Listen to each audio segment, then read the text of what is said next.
I'm doing this because I've always wanted to. Not having others there to specialize in certain tasks can be a major hurdle. When you have to manage your time in such a way, there's going to be hardship. There's going to be things that you just can't get done, and there will be some pain as a result.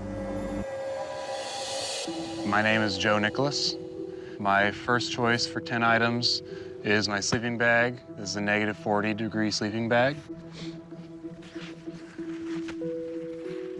It'd be very difficult to improvise something like a sleeping bag. Next up, we've got the axe. This is a shorter handled axe. I've put measurement marks on my axe. These are inch increments. I can measure off of this to other lengths so that I can have consistent measurements while I'm building. I've also inserted a bow drill socket. In case I did want to actually drill with a bow drill, I can use this socket for that. Another choice is my folding handsaw. This is a pull-to-cut type saw, which is my preference. This is pretty essential to me for doing joinery. It would be crucial for my strategy for building out here. Additionally, I've got my pot, of course, for cooking, boiling water, possibly for cleaning clothes, gathering berries. This is a multi-purpose vessel. Could not imagine doing without this. It's right up there with the sleeping bag in terms of essentials.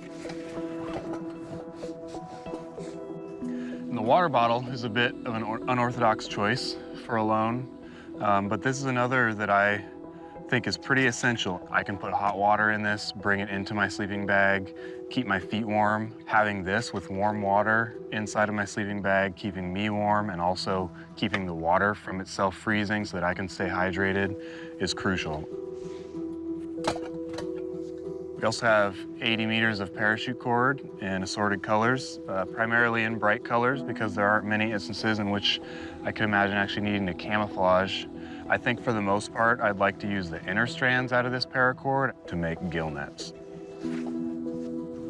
Additionally, I've chosen Snare Wire. I have a few different gauges and thicknesses here. This is going to come in handy not just for snaring wildlife, but all kinds of building and craft projects, possibly building fishing lures, any kind of lashing that I need to do. This is a very versatile material.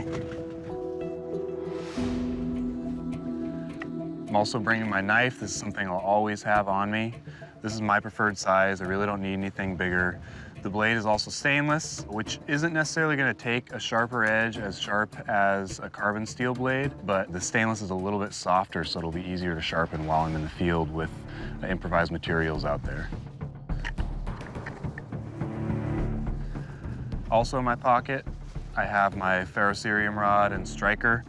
It's possible to be out there in the bush without a fire starter, but given the amount of energy and thought that has to go into that, I decided that it's worth it to definitely bring this ferro rod. Last and probably most importantly for me in obtaining food is my fishing kit. I decided to bring about 50 yards of 15-pound and 250 yards of 20-pound. I actually bring fairly small hooks. Where I'm from, I regularly go salmon fishing, steelhead fishing, so you don't need a huge hook. You can almost always catch a larger fish on a smaller hook, but you can't catch a smaller fish on a larger hook.